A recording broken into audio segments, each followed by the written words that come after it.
A lot of right-wing Americans have deranged fantasies about China. But their golden boy, Elon Musk, and his own mother love the place. Talk about cognitive dissonance. This is Maye Musk on the red carpet with Fan Bingbing. She's in a gown, yes, but aura is pure prince. Fingers interlocked with a glowing Chinese superstar, 34 years younger. The chemistry looks less like a random crossover and more like a staged erotic tableau. And she's not the kind of celebrity who praises China once and leaves. She keeps coming back, again and again, for talks, fashion shows, brand events. She openly says things like, Chinese youth work hard and Chinese women are strong. On X, she posts excitedly about everything she sees in China.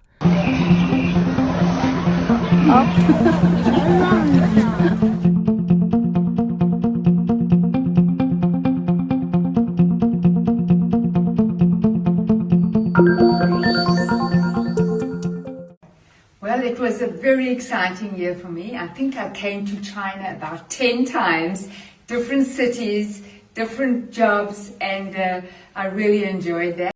She spent Mother's Day there. She spends the New Year there, in Shanghai, not in the US. Happy Chinese New Year to all my wonderful friends across China. She practically exudes China chic. The tailored set on her is calm but never dull. One hand out, one foot propped, even her tourist pose has gone fully local. And for the first time in my life, I saw a Westerner wear a qipao with actual Eastern soul. My outfit was made specially for me. Isn't it beautiful? It is. And it was sent to me to wear tonight. After Trump took office, Washington's China policy became hardline and unpredictable. From the trade war to the tech blockade, pushing Beijing into a defensive crouch. Under that pressure, China had to look for alternative soft landing strategies. Enter Maye Musk, gliding into Shanghai with immaculate grace and broadcasting her I Live So Well in China lifestyle show on social media. It looked far less like a casual personal trip and far more like a carefully scripted piece of cultural diplomacy, a message that she's willing to root herself in China and play nice. Here's the part people miss. On some of these trips, she was accompanied by Yang Lan, the woman in the dark blue suit in those photos. If you don't know Yang Lan, she's the face of Phoenix TV. Her husband, Bruno Wu, isn't someone at Phoenix. He's the kind of man whose face people at Phoenix must look at before they do anything. Phoenix TV, like the Confucius Institutes, is often viewed as part of China's external influence machinery, which means there are not stroll around and see the city type visits. They are high-grade, curated appearances. In China, the access and courtesy given to Maye Musk exceed what the US ambassador receives. Now, allow me to insert a dose of gossip for context. Exiled businessman Guo Wengui once popularized the idea of the blue, gold, yellow playbook, a supposed toolkit used by intelligence and influence networks to recruit elites. Blue, beauty traps and sexual leverage. Gold, financial incentives and payoff networks. Yellow, compromising sex tapes used for long-term control. In one line, first bait with money, then bond with sex, then lock with blackmail. Is it legally proven? No. Is it widely used as a metaphor for how power captures people? Absolutely. It circulates online like a social X-ray, not a legal judgment. Against that backdrop, anyone who appears overly cozy with China is easily labeled as performing for the regime. Maye's repeated China trips and public praise triggered that reaction abroad. She's doing propaganda tours for China. She'll love any regime that applauds her. Maye has publicly pushed back, rejecting the idea that her rise in China has anything to do with Beijing trying to influence the US, especially at a time when Trump is again talking tariffs. Back to the real question. Why is she doing all this? Because in China, foreign celebrities can get holy trinity that every public figure wants but rarely gets in the West. Attention, people watch you. Validation, people take you serious. Monetization, people pay you for it. For Maye, all three stack perfectly. Emotional payoff. China gives her something the West never quite did. In the West, a 77-year-old model is a mascot at best. In China, she's treated as a living case study, a replicable blueprint, a success template. Being taken seriously at that age is intoxicating. China is the stage where she gets to live her peak years in public, not in retirement. At the moment, I feel like I'm at the peak, but next year, let's find out, there might be a new peak. Narrative alignment. Her life story plugs right into China's value system. She became a single mother at 18, worked 3 jobs, and clawed her way out. China loves that kind of narrative. Divorced, single, poor but fought back is top-tier inspirational content. And I say this as someone from the post-80s generation. Among people my age, 40% of those who married have already divorced. And 88% are in debt, on average about 220,000 RMB, roughly $30,000, mostly mortgages. For us, rebirth through struggle isn't a movie trope, it's a demographic reality. That's exactly why her hardship story lands so hard in China. If you're in an unhappy situation, get out quicker. Don't think it's going to change. Realism.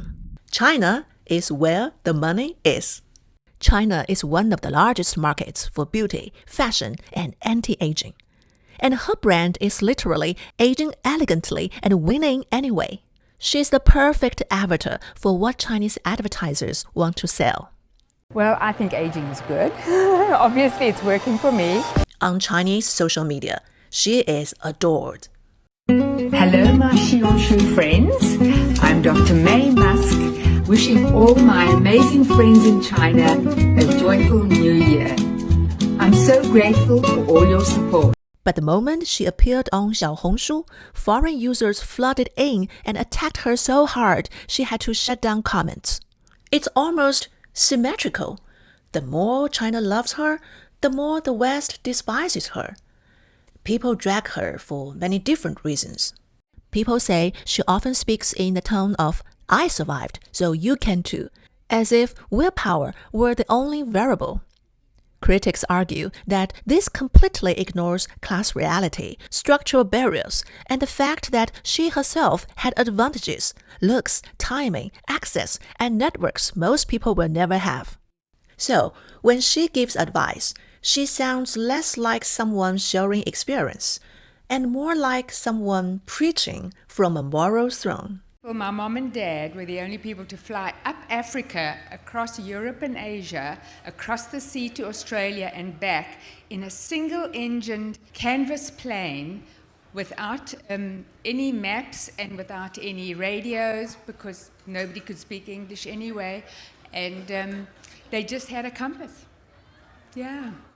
Typical reactions include, she romanticizes a struggle she no longer lives in, and she preaches from a billionaire cushion. Western audiences especially hate the sense that trauma is being recycled as branding fuel. Hence, comments like, she monetizes her survival story, and trauma is her marketing strategy. In one interview, she told struggling parents, "You don't have to go to the movies. You don't have to go out for dinner. Just spend time with your children. They are the greatest gifts." That line sparked a wave of backlash, not because people object to spending time with kids, but because it exposed her class blindness. Critics say this kind of advice comes from someone who has forgotten what real economic struggle is like. Movies and dining out are not the reason parenting is expensive. Housing, healthcare, childcare, time cost, and structural inequality are. By reducing the burden to just skip a movie, she turned a systemic cost into a lifestyle choice. That is why comments like tone deaf, economic illiteracy, and rich people advice is comedy followed her everywhere after that quote. Her devotion to Elon makes it worse. She tells people not to call him a billionaire, but the world's genius, which critics see as religious worship disguised as motherhood. Hence, labels like Elon cult, Messiah complex, and idol worship. Even her self-narrative gets attacked.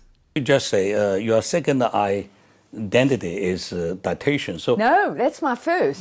First, First, okay. it was my first, but people forget about that. That was the way I could feed my children was as a dietitian, not as a model.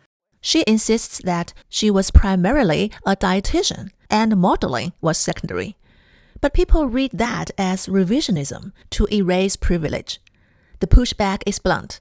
No way a dietitian pays for that lifestyle, and she's rewriting her own history. And yet, I like her, not because she's right, but because she refuses to disappear. At 77, she still enters new arenas, absorbs love and hate without hiding.